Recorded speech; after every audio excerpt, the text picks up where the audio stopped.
Escuchas un podcast de Dixo. Escuchas Creative Talks. El podcast donde hablamos de creatividad, futuro, innovación, medios, disrupción y emprendimiento. Con Fernanda Rocha y John Black. Por Dixo, la productora de podcast más importante de habla hispana. Por Dixo.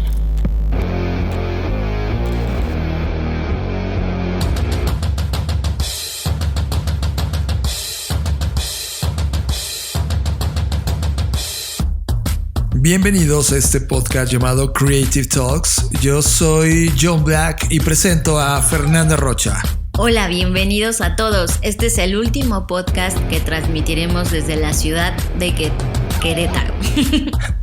¿Qué ibas a decir? No sé, es que estoy triste y me salen mal las palabras. De hecho, este es el penúltimo podcast grabado desde la Creative House en la ciudad de Querétaro, Fer. Todavía falta otro podcast que vamos a grabar el día de hoy porque, como dijimos, no vamos a estar la próxima semana porque justo vamos a estar mudándonos, así que no podemos grabar Creative Talks, así que vamos a hacer hoy dos. Para todos los que están escuchando por primera vez, Creative Talks es un podcast que habla de diseño, innovación, disrupción, arte, futuro, ideas, cultura digital y creatividad, presentado por Blackbot.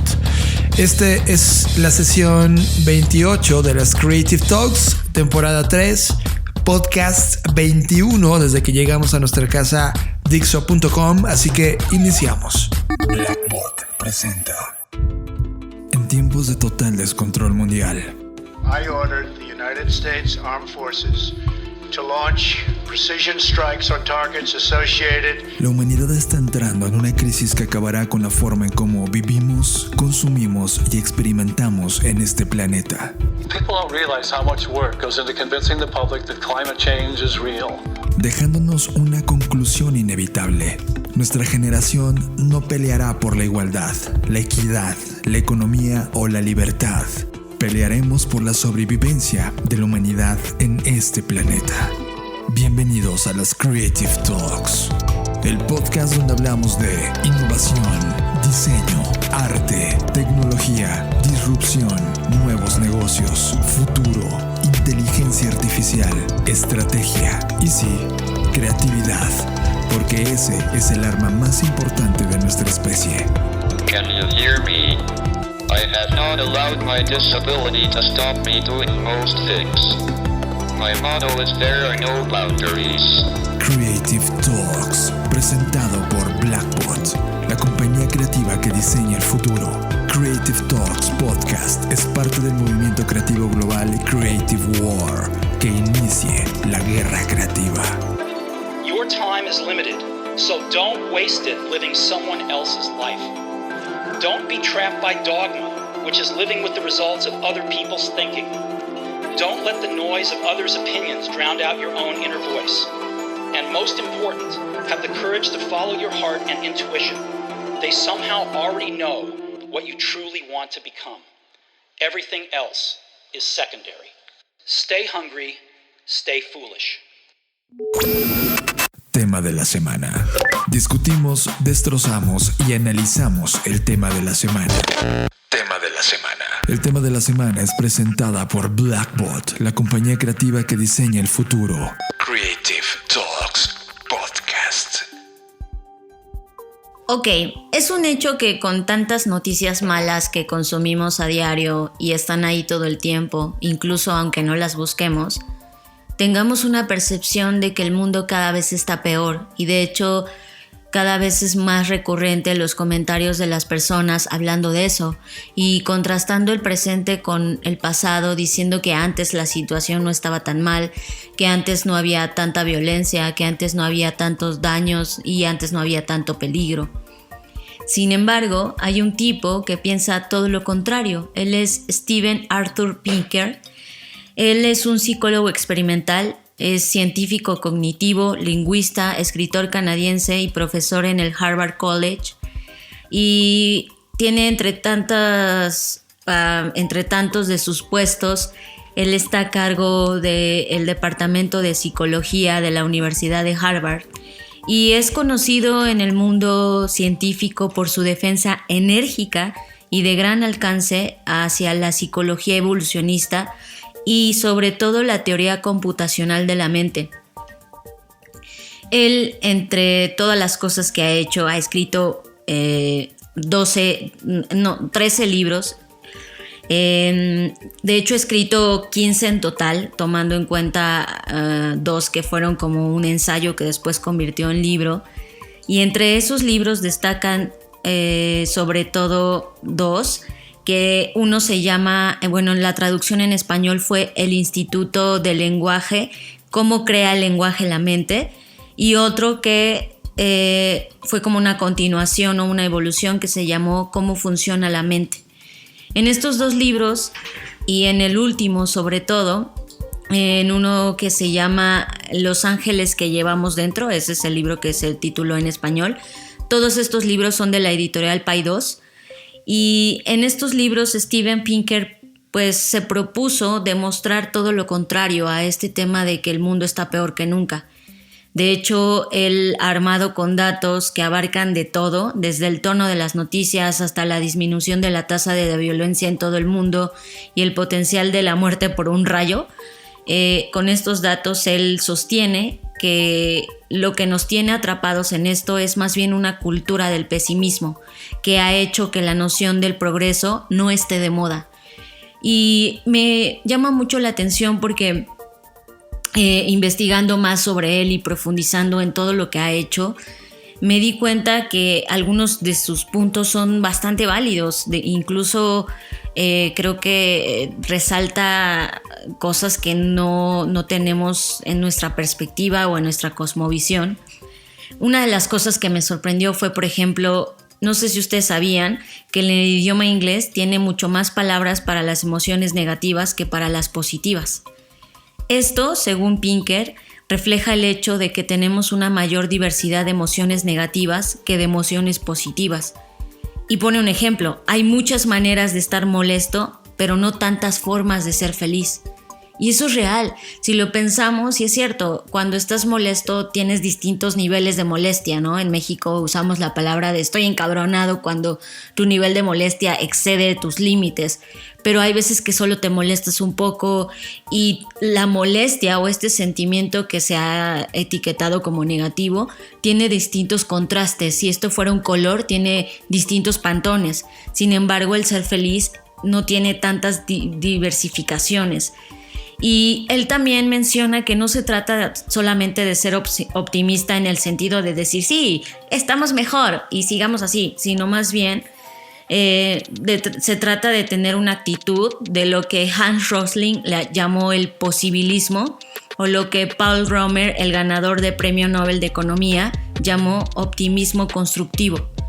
Que ambas teorías, tanto el posibilismo como el optimismo constructivo, son actitudes positivas que pueden llevar a la acción, lejos de ser solo optimismo porque sí, porque él justamente critica también eso, que el optimismo solo por decir ay, las cosas van a ir mejor es inútil, es basura, no funciona, sino que el optimismo debe venir acompañado con una serie de acciones para que entonces eso que tú crees que puede suceder en realidad sí ocurra.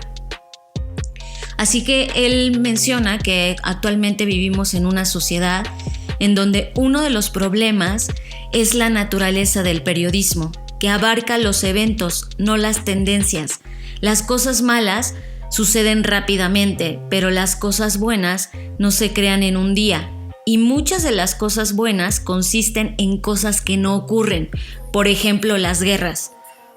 Entonces, él lo etiqueta como el síndrome del profeta bíblico, en el que los periodistas intelectuales acentúan lo negativo para ser considerados como serios, como morales y como que crear cierta reputación. Entonces, él dice que esto provoca un sesgo cognitivo, porque la heurística de la disponibilidad en la que basamos nuestro sentido de riesgo y peligro están disponibles mucho más en el sentido de las anécdotas, de las imágenes negativas o de las cosas que son duras de entender o que son simplemente violentas, ¿no? Entonces, eso lleva a que las personas entendamos mal el progreso. tanto las personas científicas como las que no lo son, consideran que el progreso es algo como que eleva el mundo hacia arriba, en lugar de ser resultado de la resolución de problemas. Entonces él define el progreso no como algo de estamos avanzando, sino estamos resolviendo problemas, y por eso él piensa que el mundo está mejor que nunca, porque hay tantos problemas y hay tantas cosas por resolver que eso nos puede dar este salto de evolución humana. Y bueno, siguiendo con el tema que él se ensaña muchísimo con el tema del periodismo, dice que los eventos ocurren en cualquier parte del mundo, es decir, con la tecnología que tenemos hoy tan democratizada, pueden reportarse, cualquiera de nosotros podría reportar un suceso, y esos sucesos son en su mayoría negativos, porque la cultura del periodismo, los periodistas temen a ser propagandistas, y entonces ellos consideran que su deber moral es exponer la corrupción, la injusticia, la violencia y todas las cosas negativas. Y eso es lo que nos lleva a que haya cada vez más propagación de noticias negativas y menos de positivas. Así que él piensa que no es que los periodistas sean malos, sino más bien un poco irresponsables, en el sentido de dan cobertura a veces hasta lujosa a los temas como al que dispara, el lugar que se incendia, el niño con el brazo cortado, y todas esas imágenes son las que van inundando todos los portales más importantes de noticias, que a su vez otros portales más pequeños toman y transforman y crean videos e infografías. Y entonces, mediante esta propagación de las noticias malas, nos da esta evidencia de que está muy mal. Y ojo, tampoco él no está diciendo que no está pasando lo malo o que no existe lo malo, sino que también nuestra labor como creativos, en su cancha como científico, y en los que estamos preocupados porque el mundo realmente tome un rumbo mejor, es ensalzar o intentar resaltar a las personas, los proyectos, las compañías que están haciendo cosas positivas, porque es la única manera de contrarrestar todo lo negativo que está ocurriendo. Y eso en el colectivo de las personas puede provocar un cambio, porque si en el colectivo solo se están compartiendo noticias negativas, eso hace que los niveles de las personas mentales y su potencial creativo disminuya, y eso provoque que cada vez menos gente crea y cree.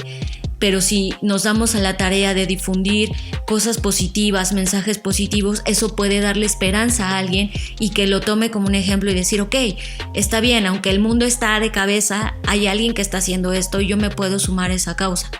Ok, estamos en el tema central de cómo estamos percibiendo el mundo. ¿Estamos mejor o peor que nunca? Esa es la gran pregunta que Fer está comenzando a abordar en este momento. ¿Tú cómo te sientes, Fer, respecto a esto? ¿Estamos realmente en un punto mejor o peor que nunca?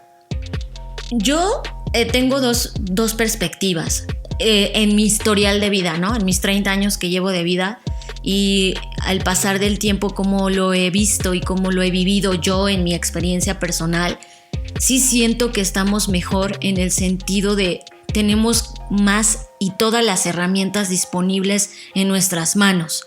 Pero al mismo tiempo siento que estamos peor porque no hemos sabido usar esas herramientas o explotarlas en una forma adecuada para realmente conectar. Las hemos subutilizado en memes, en tonterías que hoy en día nos llevan a tener una sociedad como la que tenemos.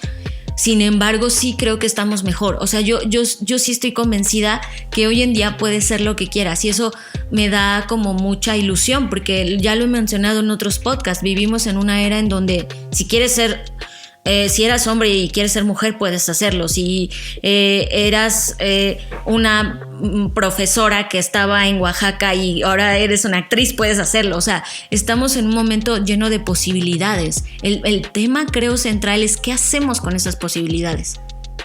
Yo creo que tienes toda razón. Me siento en este mundo donde está combinado lo bueno y lo malo de las perspectivas, pero desde que dejamos de ver televisión, Fer, desde que dejamos de poner las noticias porque prácticamente toda la agenda setting de temas que abordan en las noticias son todas las cosas que van mal. O sea, realmente cuando abres el periódico, las noticias o estás metido en este mundo informativo, lo que venden son las malas noticias. En el 2017 hubo una conferencia en la Asamblea General de las Naciones Unidas, en la UNGA, por sus siglas en inglés, en donde estuvo Bill Gates y también estuvo Obama. Y Bill Gates, que hoy sabemos que es uno de los mayores filántropos de la historia y además es un optimista nato, él está desde hace 2 años, desde ese 2017, llevando una conversación de que estamos en el peor sitio para nacer hoy, pero con la mayor esperanza de vida que hace 200 años. Lo cual significaba un gran potencial respecto a en el momentum donde está la humanidad. Casi cualquier problema que midamos está mejor que hace 50, 25 o 10 años, decía Bill Gates. En esa misma conferencia, Obama dio una de sus últimas conferencias y dijo: no todo es perfecto, no todo está bien, no todo mejora a la velocidad que nos gustaría, pero las cosas están mejor y mejor es bueno. El mundo nunca ha sido más sano, más educado, más tolerante, menos violento, clamaba Obama. Más allá de esta percepción subjetiva que cada uno puede tener de la realidad y esta realidad mediatizada y esta realidad metida en el mundo digital, estas afirmaciones del 2017 me llevaron a preguntar: ¿en verdad estamos mejor? ¿En verdad se siente mejor? Vamos a repasar temas, Fer. Por ejemplo, en temas de la igualdad de la mujer. ¿Qué es lo que está pasando en el mundo? Realmente en los últimos 20, 30 años la mujer ha tomado un papel protagónico, no solamente en la vida social, sino también en la vida productiva y ahora en la vida política de todo el mundo. Sin embargo, tenemos un contraste mediático en donde está cada vez, y se ha disparado en las últimas 3 semanas, las mujeres están en una crisis porque están siendo atacadas e exhibidas en todas las plataformas mediáticas. Hay una sensación de alarmismo respecto a ser mujer en este momento contextual, pero en los datos globales nunca ha estado en una mejor posición la mujer en toda la historia. Entonces está este debate entre lo que se percibe contra los datos reales y hay este sinsabor de cuál es el verdadero mundo o cuál es la verdadera tajada que puedes tener de este mundo. Yo creo que la verdadera tajada es, ok, dependiendo de tu percepción y los argumentos que tienes de datos para defender una y otra postura, yo siempre me quedo con lo malo. Es decir, ¿qué está mal? ¿Qué se siente mal? Porque a partir de lo que está mal puedes crear cosas que lo corrijan. Y del otro lado, de las cosas que van bien, ¿cómo lo haces para potenciar? Creo que ahí hay un tema interesante de percepción realidad que la gente no está entendiendo y no sabiéndolo mover. Pero la fórmula será en solucionar lo que está mal y potenciar lo que está funcionando bien. Que justamente es donde se concentra pues este científico. De hecho, para él hay 3 problemas que realmente son el problema para la raza humana. El primero es el clima, ¿no? La amenaza de la energía nuclear es otro, y no porque él piense que es probable, porque también dice que el ser humano tiende a concentrarse en los problemas probables y quita del plano los improbables, y a veces los improbables te toman por sorpresa y en eso creías que no podía pasar, pasa y no sabes cómo reaccionar. Entonces justo dice que no solo el tema nuclear no solo es por las consecuencias desastrosas que podría crear, sino también porque justo es improbable. Entonces dice, oye, aprendamos de las cosas que ya pasaron, de estos accidentes nucleares, para entonces crear planes de acción y eso no nos vuelva a ocurrir. Entonces también habla sobre otro tema que nos pone en peligro, que es el extremismo político, que ya lo estamos viviendo, ya sea el populismo autoritario de la derecha o el marxismo y sus variantes de la izquierda. Ambos tienen obviamente consecuencias que pueden ser fatales para la humanidad y pues no estamos lejos, ¿no? Lo estamos viviendo sobre todo en esta franja del mundo en Latinoamérica y en América, pues estamos viviendo esto. Y lo último es un tema donde él, a pesar de que viene de una familia judía ortodoxa, a los 13 años se declaró ateo. Y esto pues lo lleva evidentemente a ser un hombre totalmente enfocado en la ciencia y que establezca que él no habla sobre lo correcto o lo incorrecto. O sea, para él en sus libros lo destaca, no es un tema moralino, es un tema de esto es, ¿no? A través de los hechos y de los números. Y por eso tiene este arrojo y a veces es muy criticado por eso, porque no se toca el corazón, como coloquialmente se dice, para hablar de las cosas. Pero yo sí creo que tiene un punto y que es justo lo que tú tocas, John, que estamos viviendo momentos donde sí hay muchas cosas por resolver, pero eso es lo maravilloso. Creo que también el hecho de tener tantos problemas nos lleva a tener una evolución. Ya lo hemos hablado aquí, que los momentos de crisis son en los momentos donde el ser humano encuentra estos espacios de evolución, porque no hemos logrado evolucionar sin un momento de crisis. No hay en la línea del tiempo de la historia del ser humano en la faz de la Tierra un momento de evolución sin crisis que le preceda. Sí, totalmente. Y creo que esas son las cosas interesantes que ustedes, creativos del mundo, necesitan. Quiero seguir con este listado, Fer. Por ejemplo, en temas de matrimonio igualitario, la palabra no existía. A principios de este siglo no había ningún país del mundo que reconociera el derecho de dos personas del mismo sexo a casarse. Hoy son más de 25 los que han incluido en sus legislaciones esta posibilidad. También tenemos un mundo donde menos niños mueren ya sea por temas de enfermedad o por conflictos sociales. Estamos en ese contexto. Cada vez menos niños mueren. También hay más esperanza de vida. Al principio del siglo pasado la humanidad tenía una esperanza de vida de 32 años. Esa era la media. 32. O sea, tú ya estarías muerta ahorita. Sí, ahorita ya le debo ya llevo 6 años encima de esa cifra. Hoy la cifra subió a 52 años en los años 60 y ahorita estamos en los 72 años. Lo interesante es, esta esperanza de vida ha hecho mejores seres humanos. Ese es un tema muy importante, ¿no? Es un tema de si a los 32 años la conciencia de vida, y lo hemos platicado hace 2 podcasts, cómo el cerebro deja de evolucionar hasta los 36 años en términos de madurar. 32 todavía le faltaba a ese ser humano maduración. Hoy que tenemos una línea mucho más amplia, la sociedad está evolucionando, hay esta conciencia. Ese es el tema que yo creo que a mejorar en la siguiente discusión, ¿no? Es un tema creo que eso nos lleva al punto de por qué las personas que lograron, sobre todo en el periodo de la Ilustración, que lograban sus saltos científicos, artísticos o lo que fuera a muy temprana edad, porque estaban conscientes que no iban a vivir tantos años. Sí, había este hambre de llegar rápido porque probablemente no ibas a estar ahí, ¿no? Hoy tenemos 72 años, es la media. ¿Qué hacemos, humanidad? También hay menos hambre. Hace unos días la FAO daba una mala noticia al mundo. El hambre repuntó por primera vez en los últimos 3 lustros.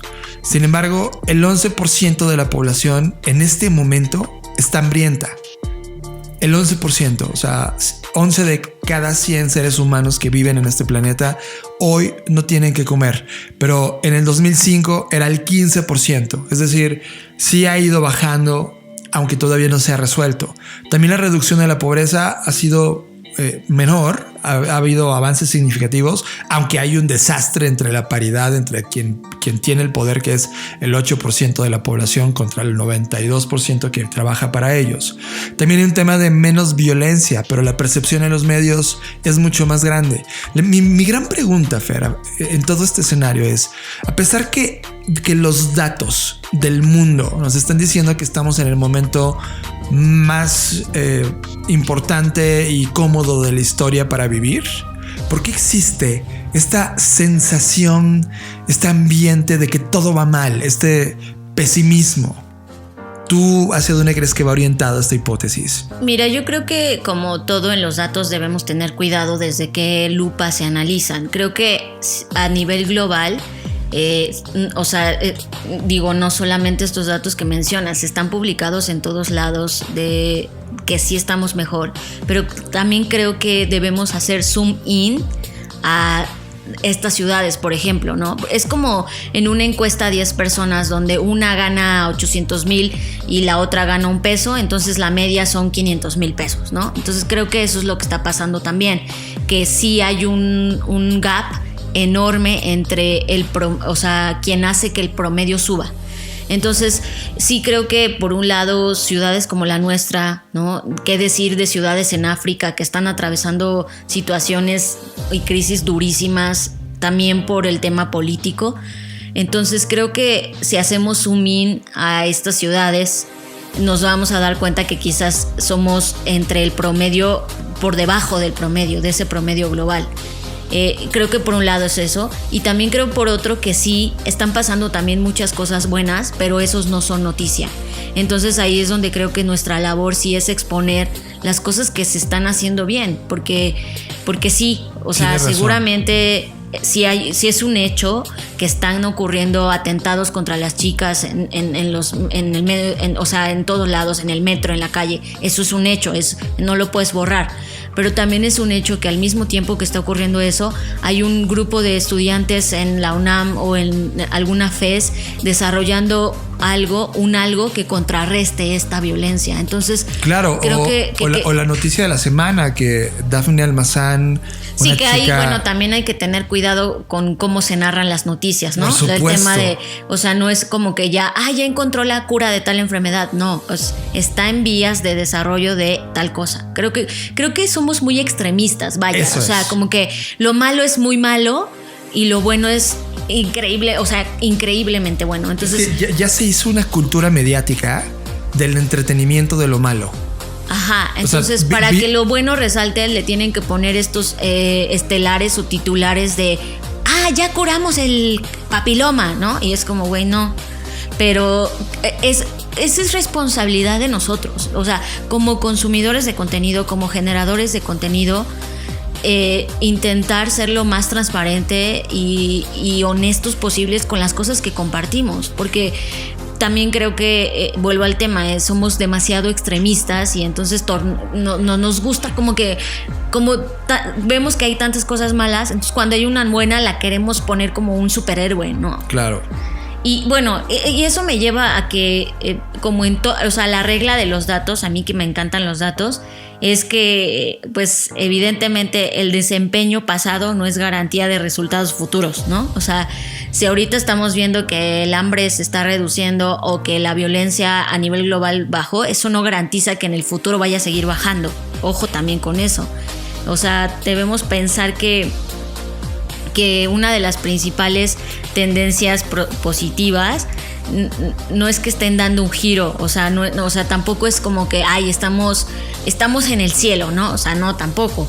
Hay que ser realistas y creo que la capacidad que debemos tener como creadores es esta habilidad de entrar y salir del mundo para tener distintas perspectivas y no dejarnos ni consumir por los medios ni consumir por nuestra propia realidad. Yo tengo una hipótesis de esta paradoja. Creo que sí, en términos de datos, y miren los que estamos hablando ahora con unos micrófonos muy cómodos viendo una computadora de frente. O sea, esto es comodidad frente a hace 30 años que no existía esto. Pero creo que nos estamos volviendo en una sociedad comodina que ha llevado esta aversión al dolor demasiado lejos. Déjenme platico un poco más de esto. Sí, estamos hablando del sacrificio, del desarrollo humano, del desarrollo del individuo, pero la sociedad tiene una cultura donde busca combatir el dolor a como dé lugar. Hemos creado una sociedad muy poco tolerante a la frustración. Y hemos estado educando individuos que cada vez son más débiles de espíritu, a los cuales se les enseñó que deben evitar el dolor a toda costa en lugar de enfrentarlo, de resolverlo y llevarlo al siguiente nivel, a los cuales se les dijo que el estrés es indeseable, que la angustia por los exámenes es una forma de opresión. Y de repente estamos celebrando nuestro evidente progreso en temas de derechos humanos, producto de estos colectivos sociales, feministas, pacifistas y todos los movimientos que buscan este orden, pero no celebramos que recurrimos cada vez más a la victimización en vez del empoderamiento. Y creo que estos síntomas que están sucediendo en esta sociedad, a esta sociedad a que se le enseñó a evitar el dolor a toda costa y que son hipersensibles al dolor, hoy no saben cómo enfrentarse a él cuando lo ven en sus pantallas y solamente se quedan con las injusticias, los actos de maldad, las cosas que van mal, y eso determina una realidad que se convierte en un infierno y esta percepción de que todo está mal. Pero mira, muestra de que somos extremistas, así como está ese contexto que tú estás narrando, está por el otro lado los que nos autoesclavizamos y creemos que tener todo el estrés del mundo es lo ideal, y ese también nos está causando problemas. O sea, por eso me refiero que el creador necesita tener contrastes todo el tiempo para no caer en los extremos, porque también está la contracultura donde el estrés se premia como ¡ay, qué padre estar ocupado todo el día! Y estar ocupado todo el día de verdad no es síntoma de éxito. Entonces también es un tema donde los que emprenden, así como los otros ensalzan la victimización, están los otros que ensalzan la autoflagelación, el autoesclavismo, el trabajo de jornadas de 18 horas, de 22 horas, y eso también está mal. Entonces, como creadores, nuestra labor es justamente tener todo, o sea, es no creer nada y analizar todo. Creo que ese es el punto. Y de hecho, ya para cerrar con este tema, este científico del que he venido hablando, que bueno, ya les dije que ha escrito tantos libros, Stephen Arthur, nos deja algunos consejos como para poder navegar o surfear entre estas realidades. Y él hace un consejo puntual. Dice: recuerda tus cálculos. Una anécdota no es una tendencia. Recuerda tu historia. El hecho de que algo sea malo hoy no significa que haya sido mejor en el pasado. Mantén un poco de perspectiva. No todos los problemas son crisis, plagas, epidemias o amenazas existenciales. Y no todos los caminos son el fin de esto, la muerte de aquello o el amanecer de una era post algo. No confundas el pesimismo con la profundidad. Los problemas son inevitables, pero los problemas se pueden resolver y diagnosticar cada vez como un síntoma de una sociedad o una persona enferma.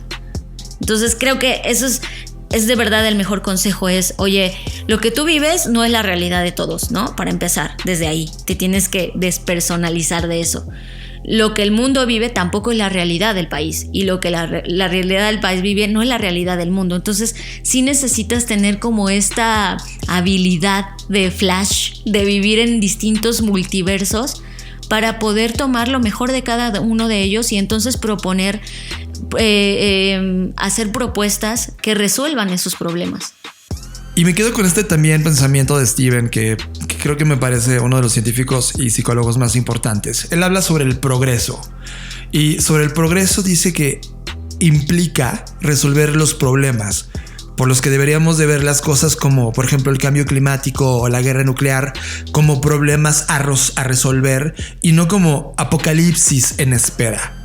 Él dice: nunca tendremos un mundo perfecto y sería peligroso buscarlo, pero no hay límites para las mejoras que podamos obtener si continuamos aplicando el conocimiento para impulsar el florecimiento humano. Estás escuchando Creative Talks Podcast, el primer podcast centrado en la creatividad humana. Creative Talks. No quiero continuar este show sin poner a Dafne Almazán dentro de uno de los highlights más importantes de la semana. Ella tiene 17 años y lo que sucedió es que fue admitida en Harvard, y es la joven que nunca, o sea, la edad mínima que había tenido Harvard es 18 años, y ella se convirtió en la primera joven, y además es mexicana, en estudiar en Harvard en los últimos 100 años. Dafne Almazán va a cursar una maestría en enseñanza de matemáticas, y Dafne tiene 2 certificaciones profesionales en la Universidad de Harvard, una en educación diferenciada y otra en técnicas de aprendizaje significativo. En 2018 fue reconocida por el Premio de la Juventud aquí en la Ciudad de México en la categoría de actividades científicas y académicas, y en sus 13 años de edad cursó la licenciatura en psicología en el Instituto Tecnológico de Estudios Superiores en Monterrey y 3 años más tarde concluyó sus estudios de maestría en educación con acentuación en mecanismos de enseñanza-aprendizaje. Dafne Almazán, nos inspiras. 17 años y está a punto de entrar a Harvard. Está increíble porque a los 6 años ella ya sabía leer y a los 10 ya había terminado la prepa. O sea, de verdad es una chica que tiene toda una serie de herramientas físicas, fisiológicas, ¿no? Consigo y que las está explotando al máximo y que creo que eso es lo interesante. Y me da mucho gusto que sea mexicana y me da mucho gusto que sea mujer y me da mucho gusto que esté en Harvard y que ponga como en el status quo estas es las cosas que podemos hacer como seres humanos, ¿no? Lo que decíamos hace rato esta es de las buenas noticias que queremos que se propaguen. Apps. Fucking cool apps y servicios que usamos en nuestro día a día. Apps es presentado por Katana, el más avanzado Creative Planner del planeta. Creative Talks Podcast. Quiero hablarle de 2 proyectos de nueva generación que están cambiando las reglas y empoderando a los consumidores para convertirlos en mini centrales de comercio electrónico y reputación. La primera se llama Store. Se escribe S-T-O-R-R. Store. Es como un Napster de comercio electrónico. Es un nuevo concepto comercial lanzado por el ex CEO de Neiman Marcus y Macy's.com. Store es un app que se lanza como un nuevo mercado digital que permite a cualquier persona abrir una tienda desde tu teléfono móvil en 3 clics. La idea es que los consumidores pueden comprar productos nuevos de marca directamente de sus amigos o personas a quienes siguen, basándose en estudios que indican que los consumidores consideran que dentro de su red las personas son mucho más influyentes y tienen mucho más credibilidad y reputación que en las marcas o las celebridades. Las marcas manejan estos envíos y devoluciones y las personas hacen una comisión de entre el 15 y 25% en lugar de que los minoristas se queden con ese dinero. Hay una sensación de tipo Robin Hood en la plataforma. De hecho, Eric Sen, que es el fundador y CEO de esta plataforma, dice que puedes comprar nuevos productos de marcas conocidas también directamente de personas que tú conoces, tus amigos. El dinero que normalmente se destinaría a una compañía como Amazon o Macy's ahora se va a destinar a la persona que lo compra y no hay un margen de ganancia. Store afirma que es una descentralización de un mercado minorista global que tiene un tamaño de $3 billones anuales y que hoy son dominados por las grandes compañías, y lo que está intentando es bajar este comercio electrónico persona a persona. Evidentemente hay marcas como Adidas que está viendo esta plataforma y se acaba de unir también para ser parte de este movimiento, y yo creo que deberíamos de tener muy en mente cómo se va a desarrollar este proyecto. Les repito, el nombre es Store y lo puedes buscar en internet como storr.co. Métanse y pongan mucha atención en esta app porque creo que va a dar mucho de qué hablar sobre el tema de comercio electrónico. La segunda plataforma se llama We-Are-8.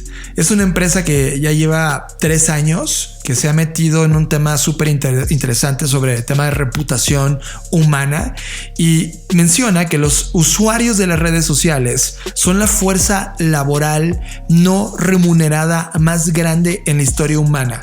Así que la fundadora de We-Are-8, que se llama Sue Fennessy, dijo que los consumidores están compartiendo experiencias todos los días en sus canales de redes sociales, pero la mayoría de las marcas no ha podido involucrarse a una escala interesante para ampliar estos mensajes.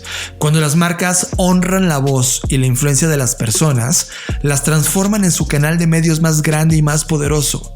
We-Are-8 es una plataforma en donde las marcas tienen contacto con los usuarios, con estas personas reales, para amplificar sus mensajes de marca. Por ejemplo, las marcas van a pagarle a las personas alrededor de $2 por cada mensaje que ellos puedan transmitir a través de sus canales digitales y de recibir ese pago. Son dos plataformas que están tomando toda la atención hoy en día de mi timeline. We Are 8, y puedes entrar a weare8.com, y la otra, recuerden, es store.com. Jueguen con estas apps, vamos a ver cómo evolucionan y cómo pueden transformar esto, el mercado de la reputación y el mercado en el comercio electrónico. Bullshit. Esta es la sección en donde hablamos de las cosas que nos cagan. Bullshit. Solo a través de las Creative Talks Podcast. Bueno, no sé ustedes, pero yo estoy atravesando una época de mi vida en la que mis congéneres, ya sea amigas, conocidas, se está llenando su timeline de fotos de bebés. Eso no me molesta desde el punto de vista personal, porque pues a quien no le gustan los bebés, pero sí me pone a pensar a nivel profesional a dónde van esas fotos y qué está pasando con eso. Así que me clavé a investigar qué está pasando con el nuevo parenting y me encontré con una tendencia que me enojó muchísimo. Y hablo de una tendencia que se le conoce como sharenting, de share, como shareting, como una mezcla entre la palabra share, de compartir, y parenting, de ser padres. Y eso a través de una chica que la sigo desde ya bastante tiempo porque ella es escritora en Fast Company. Se llama Priya Kumar y ella actualmente es candidata doctoral en la Facultad de Estudios de Información de la Universidad de Maryland. Y ella se ha dedicado todo este tiempo a estudiar la intersección de familias, el uso de la tecnología y la privacidad. Ese es como en donde ella se está clavando porque está encontrando un área de oportunidad gigantesca ahí. Su investigación de tesis se centra en las implicaciones de privacidad y vigilancia de los padres que publican fotografías de sus hijos en línea. Y ella ha publicado investigaciones en diversas revistas, como lo dije, obviamente en Fast Company, pero también escribe para Washington Post, para el Financial Times y para Time. Y ella recientemente encontró un ensayo publicado en The Washington Post donde una madre explicó su decisión de continuar escribiendo ensayos y publicaciones de blog sobre su hija, incluso después de que la niña protestara. La mujer dijo que aunque se sentía mal, ella no había terminado de explorar su maternidad en sus escritos, o sea que iba a seguir escribiendo aunque su hija no estaba de acuerdo. Su hija, by the way, menor de edad, o sea, 3 años de edad, ¿no? Entonces eso me llevó a escarbar más y me metí al artículo y evidentemente, o sea, se llenó de comentarios y uno de los comentarios criticaba a esta señora porque en primer lugar decía, ¿cómo es posible que esté convirtiendo los dramas diarios de su familia en contenido? Y otros aprobando eso porque diciendo, es que está bien que comparta sus experiencias porque así las otras mamás se nutren de esas experiencias y se crea una comunidad, ¿no? Entonces estaban estas dos posturas de gente defendiendo y gente atacando, como siempre pasa. Pero a raíz de estas preguntas, Priya ha publicado una investigación sobre la necesidad de que los padres administren la privacidad de sus hijos en línea. Y yo estoy de acuerdo con los críticos que acusaron a la mujer. La verdad es que, oye, si tu hija te está diciendo no hagas esto, me molesta. Y me he topado, aquí voy a abrir un paréntesis, con muchas veces en la calle o en las plazas, lugares públicos, donde las mamás a fuerza quieren que la hija pose con un pastel o con un helado que le compraron, y las niñitos o niñas ya de, mamá, ya no me tomes fotos, y la mamá como que a huevo, a ver, déjate tomar esta foto, ¿no? Y ya los piden posar y los obligan a dejar de vivir ese momento o su vida para que ellas poder satisfacer esta necesidad de subir las fotos a Instagram, ¿no? Entonces justamente Priya se clava en esto y pues más bien ella se concentra, o donde el lugar donde ella cree que está la crítica más amplia es que los papás están como que llenando un hueco, un vacío existencial a través de sus hijos. Y a este fenómeno se le llama así, sharenting. Ella durante 6 años ha hecho estudios muy puntuales, investigaciones sobre este tema y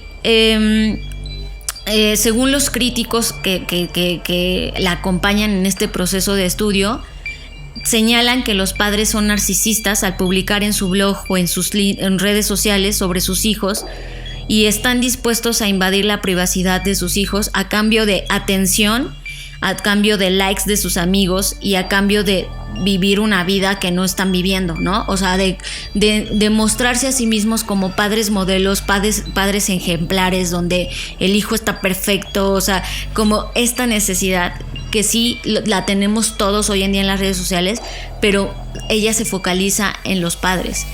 Y por otro lado, o sea, también hablan como de, oye, ahorita nos estamos concentrando mucho en Instagram y en las redes porque es lo de hoy, pero este tema ha existido desde que existe la fotografía, ¿no? Habla desde, a ver, piensa tú en los álbumes de tus padres que tienen ahí fotos tuyas desnudo en la bañera. Las postales de Navidad, cabrón. Ajá, donde dice, oye, esto no es nada nuevo. Durante siglos las personas han registrado pues estas minucias diarias en álbumes, recortes y cosas que permiten como que quede una huella de que pasó algo interesante en tu vida.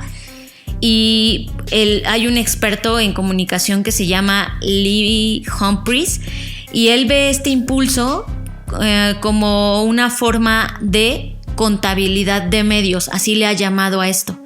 Y él dice que a lo largo de la vida de las personas, pues ocupamos muchos roles. Somos hijos, somos cónyuges, somos padres, somos amigos, somos colegas. Y él sostiene que una forma de realizar estos roles es documentándolos.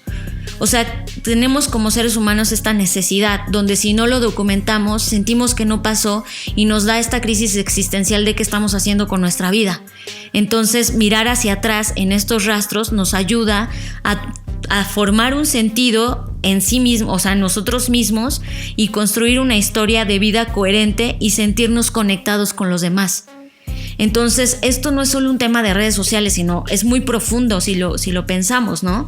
Y él justamente señala que escribir sobre la vida familiar en línea puede ayudar a los padres a expresarse creativamente y conectarse con otros padres y sentir que están jugando su rol de padres de manera correcta. Entonces, esta contabilidad de medios también ayuda a las personas a entender su identidad y ser padre y verse a sí mismo como padre implica hablar sobre sus hijos. Entonces, esto es todo un tema, pero el tema que aquí colisiona con lo que hemos hablado en el podcast muchas veces es con el capitalismo de la vigilancia, que me parece un tag, o sea, no hay un tag más adecuado que haya encontrado, que es justo este tema de, oye, pues sí, qué padre que tú quieras expresarte y poner fotos de tu hijo, pero no se nos olvide que los monstruos de la tecnología pues nos permiten subir fotos no porque sean la Madre Teresa, sino porque ellos utilizan toda nuestra información por su beneficio. Somos el producto. Y esto es a lo que han llamado capitalismo de vigilancia. Claro, el capitalismo de los datos, donde eso es lo más importante para todas las redes sociales. Entonces, lo que esta chica está intentando hacer a través de los estudios no es prohibirle a los papás de, oye, no subas fotos de tu hijo, sino sensibilizarlos y evangelizarlos en cómo están funcionando estos temas y cómo algo que pareciera como para ti como bonito o inofensivo se puede convertir en un problema. Entonces, gran parte de este problema lo lleva a un extremo donde dice, solo, a ver, voy a poner esta bomba, ¿no? Casi, y dice, hay una nueva tendencia a partir del sharing thing que surge donde hay juegos de roles con bebés en Instagram. Y ella encontró esto y me parece súper dark, y aquí es donde va a explotar, porque esto es lo que sí me caga de lo que está pasando. O sea, no, lo de menos es que la gente comparta fotos de bebés, pero lo que está pasando en el lado oscuro es que hay personas que están robando las fotos de los bebés que están disponibles en línea, porque obviamente estos perfiles son públicos. Entonces, imagínense que yo tengo un bebé y se llama, no sé, bebé 1. Entonces, yo subo las fotos de bebé 1 y alguien roba esas fotos y suplanta la identidad de bebé 1 y ahora resulta que le pone bebé 5. Entonces, suplanta la identidad y comienza a darle vida como si fuera otra persona. Esto surgió a raíz de una chica que contó su historia en donde ella comenzó a subir fotos de sus 3 hijos, porque tuvo trillizos, y empezó a contar como su historia de vida a través de las redes sociales, de lo complicado que había sido embarazarse, lo complicado que fue el parto, y luego cuando los trillizos nacieron. Entonces de repente empezó a recibir mensajes privados, mensajes directos, con advertencias de mujeres diciéndole: oye, vi la foto de tu bebé publicada en otro perfil de otra usuaria llamada Nikki, y está diciendo que es su hijo y que se llama Wyatt. O sea, que tu hijo es su hijo. Entonces ella empezó a investigar qué era esto y se dio cuenta que es una red, así como existen las redes de prostitución, las redes de trata de blancas, pues esta es una red de robo de identidad de menores, en donde su nivel, digamos, menos dañino es: ahí solo me robo las fotos y yo le doy personalidad nueva al bebé. Pero en el extremo está personas que se roban esas fotos, las montan como catálogos y crean historias falsas sexuales de los bebés. Entonces hace cuenta que suben fotos de los bebés y le ponen: soy Mary, me encantaría que alguien me penetrara, o sea, como si el bebé hablara, y eso cumple fantasías sexuales de pedófilos y personas que están dispuestas a pagar por esto. Y entonces ahí viene lo oscuro de toda esta historia, ¿no? Donde es algo que sí me caga, porque volvemos al punto en donde chinga, ¿por qué usamos las redes para esto? Entonces esta sección no es para nada de dar doctrina de lo que ustedes deben hacer si tienen hijos o no, pero sí de que abran los ojos, donde en este momento estamos atravesando una situación muy delicada con los temas de privacidad. Y si tú estás subiendo fotos de tus hijos o de tus sobrinos o de bebés o de menores de edad, necesitas estar consciente que estas cosas existen, que estas cosas se están pasando y que esas fotos pueden parar en manos equivocadas y que pueden afectarte no solo a nivel digital, sino incluso traspasar eso y irse a un nivel físico, ¿no? Porque todas estas redes de personas que pagan por recibir fotos de bebés, pues es un tema de pedofilia, de abuso de menores, ¿no? Ya tiene que ver con implicaciones delictivas que debemos tener mucho cuidado con esto, que incluso en algunas ocasiones se ha relacionado con desapariciones de bebés, porque la obsesión rompe el cristal, o sea, traspasa las barreras, y esto puede llegar incluso a secuestros o a cosas mucho más graves. Entonces, simplemente quería ponerlo en la mesa. Me parece muy interesante los dos temas, el sharing thing y el cómo eso está distorsionando y transformando la forma de ser padres en esta nueva era, y por otro lado, cómo el sharing thing puede provocar otras cosas como esto del robo de la identidad de los bebés. Síguenos en nuestras redes sociales. Twitter, Fernanda Roche, Jonathan Álvarez. WhatsApp 5583 69 59 59. Creative Talks Podcast. Hola Fer, hola John Black. Les saluda Dunia desde Mazatlán, y para demostrar que aquí no somos unas mariquitas, los saludo por medio de mensaje de voz. Aprovecho para agradecerles que hagan los Creative Talks. Me encantan, son la dosis de vitamina que necesito para ejercitar mi mente. Por favor, denme más, no paren. Estás escuchando Creative Talks Podcast. El primer podcast centrado en la creatividad humana. Creative Talks. Y estamos felices porque Luis Armando regresa con su sección a este podcast, así que le damos la bienvenida a Luis. New Business. La nueva riqueza no se mide a partir del dinero. Nuevos negocios con nuestro especialista Luis Armando Jiménez. New Business. Presentado por CESC Consultores. Solo a través de las Creative Talks Podcast. Yo soy Luis Armando Jiménez. Muchas gracias por escuchar este podcast que busca mejorar tu vida, tus ingresos y sobre todo tratar de entender y comprender este hermoso y loco mundo que llamamos sociedad. El día de hoy vamos a hablar de prospectiva y perspectiva, situación muy importante para poder hacer negocios, planes de vida y sobre todo sentirnos realizados en el corto, mediano y largo plazo. ¿Cómo iniciamos esta parte? Bueno, hay que ser muy conscientes de una situación. Únicamente podemos planear o podemos juzgar o criticar, analizar o ser conscientes de algo desde nuestros referentes construidos a lo largo de nuestra vida. En otras palabras, quién soy yo es cómo va a ver el mundo, ¿ok? Esto es muy importante, ya que si nosotros queremos compararnos con algún gurú administrativo, queremos compararnos con algún genio de la administración, de la tecnología que fue muy disruptivo, es inútil el compararnos y preguntarnos por qué a mí no se me ocurrió esa idea, por qué yo no he podido hacer lo mismo, por qué yo no tengo esa facilidad de palabra en las ventas, por qué no he logrado hacer todos los millones que hace esta persona que admiro muchísimo en cualquier tipo de negocio, ¿no? O en el trabajo o lo que sea. Es muy sencillo, simplemente porque no has tenido la misma vida y simplemente no eres esa persona.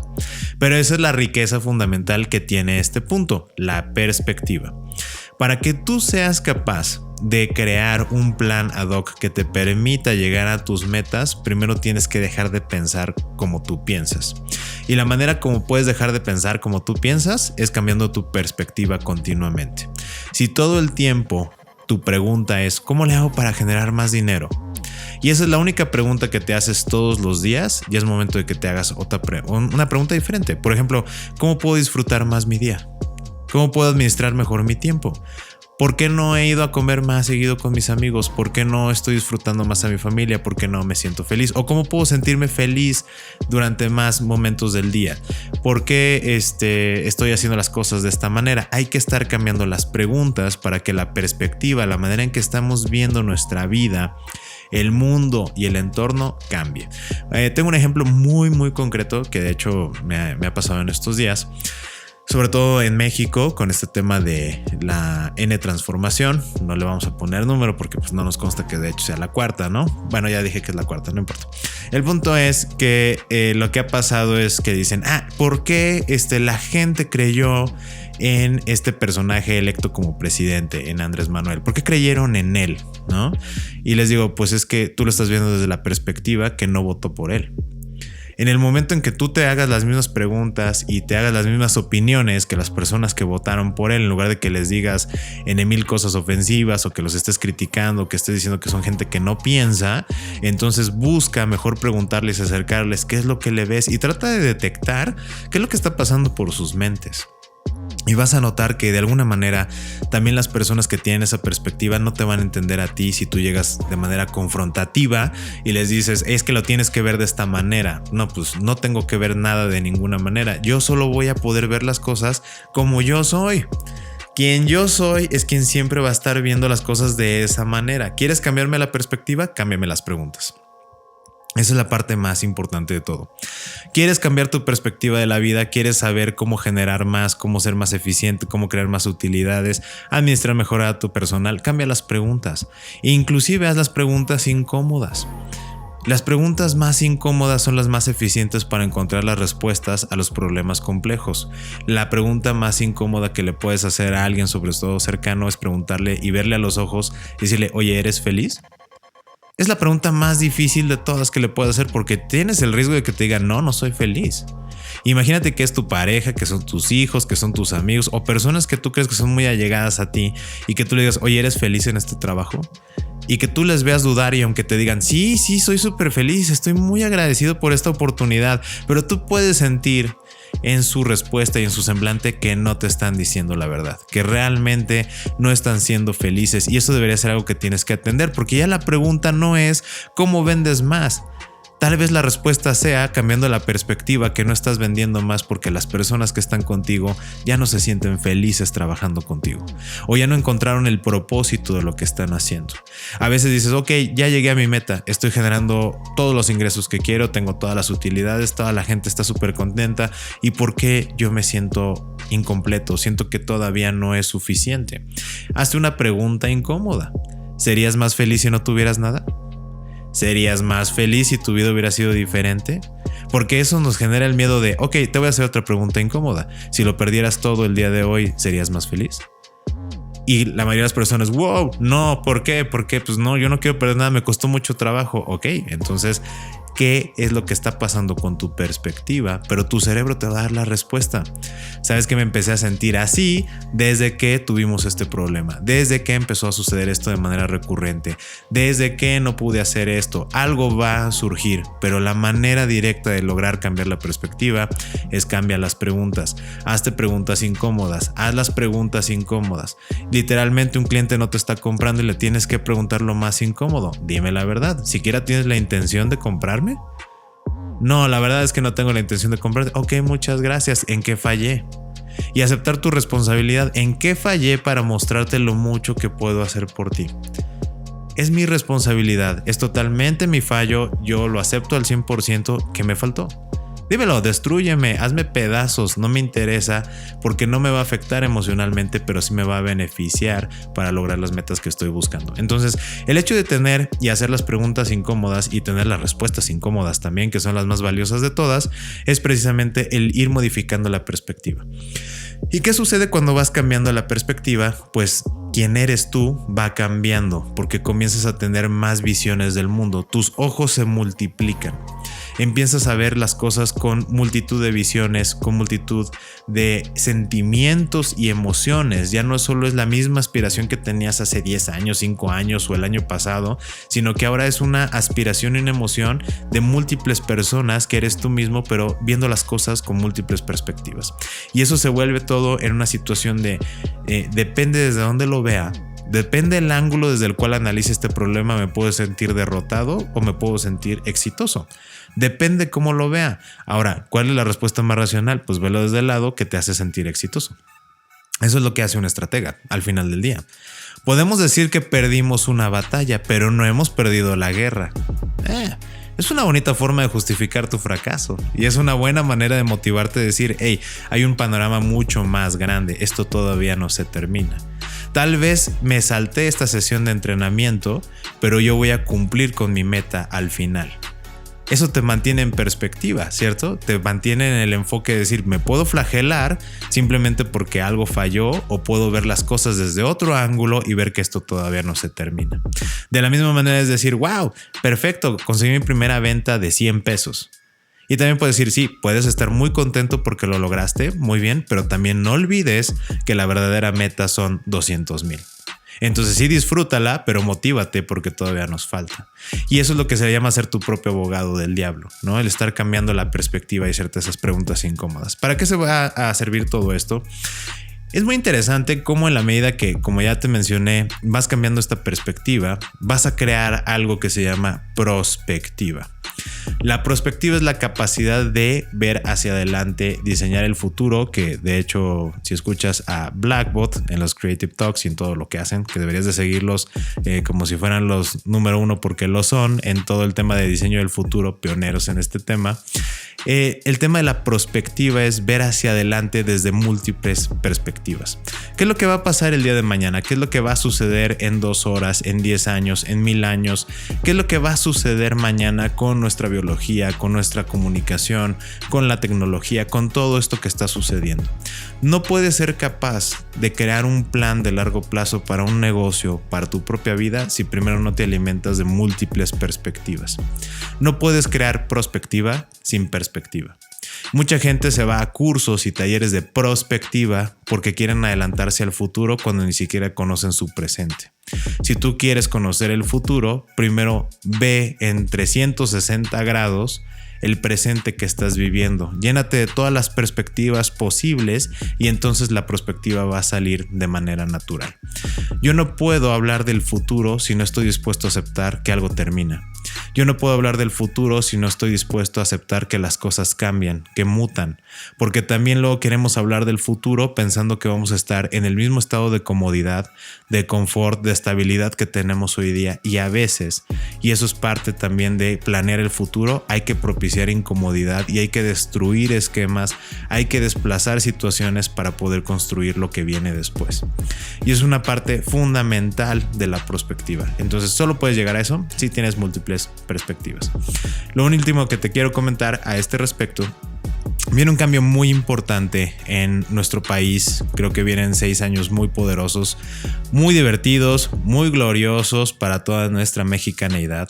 Y antes de que te vayas por la única perspectiva que te brindan ciertos medios de comunicación de que todo está mal, o que te vayas por el extremo opuesto de otros medios de comunicación que te dicen que todo está bien, que todo está perfecto, sé empático. Comunícate con todos ellos, escúchalos analíticamente, objetivamente y confróntate con las preguntas incómodas. ¿Qué es lo que tú puedes hacer? Me estoy quejando de toda esta situación, pero ¿yo qué estoy haciendo al respecto? ¿Yo soy parte responsable de esta situación? Y tal vez la respuesta no te guste, pero eso te va a ayudar a que le saques provecho a esta magnífica oportunidad que está llegando a nuestro país, porque está sacudiendo todo lo que está pasando. Y este mismo comentario que estoy haciendo es mi perspectiva. Y ahorita ya te alimentaste de esa perspectiva. Ahora contrástala con la perspectiva de alguien más, y de otro más, y de otro más, y de otro más, hasta que juntes tantas perspectivas que puedas predecir qué es lo que va a pasar el siguiente año. Y me encantaría que me compartieras esa perspectiva y también esa visión o esa perspectiva que tú tienes de todos estos temas o de tu vida en este momento a través de comentarios en el podcast. De esta manera te invito a que reflexiones sobre lo que tú estás viviendo en este momento en tu vida y lo que va a venir después para ti, porque al final del día tú lo vas a definir. En nuestra siguiente emisión precisamente vamos a hablar de cómo estamos definiendo nuestro propio sistema y nuestro propio futuro. Muchas gracias por haber escuchado Conectando Puntos. Yo soy Luis Armando Jiménez. Recuerda que puedes contactarme en mi correo sesc.consultores@gmail.com. Esto es sesc.consultores@gmail.com, o déjanos tu comentario en este podcast. Estás escuchando Creative Talks Podcast. El primer podcast centrado en la creatividad humana. Creative Talks. Neta, qué rápido se pasa el tiempo. O sea, sé que es una frase muy cliché, pero en verdad se nos va el tiempo volando. Gracias por acompañarnos en este episodio.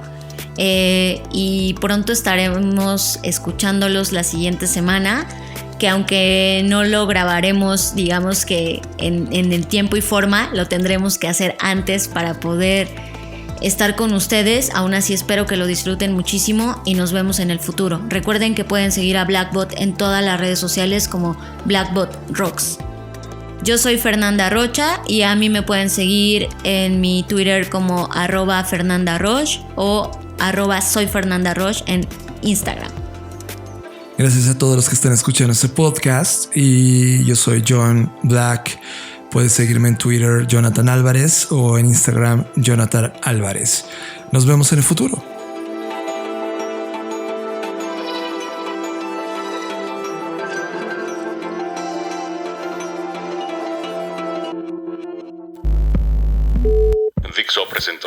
Dixo presentó Creative Talks, el podcast en donde hablamos de creatividad, innovación, medios, disrupción y emprendimiento.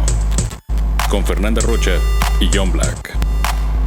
Por Dixo, la productora de podcast más importante de habla hispana. Nos escuchamos en el futuro.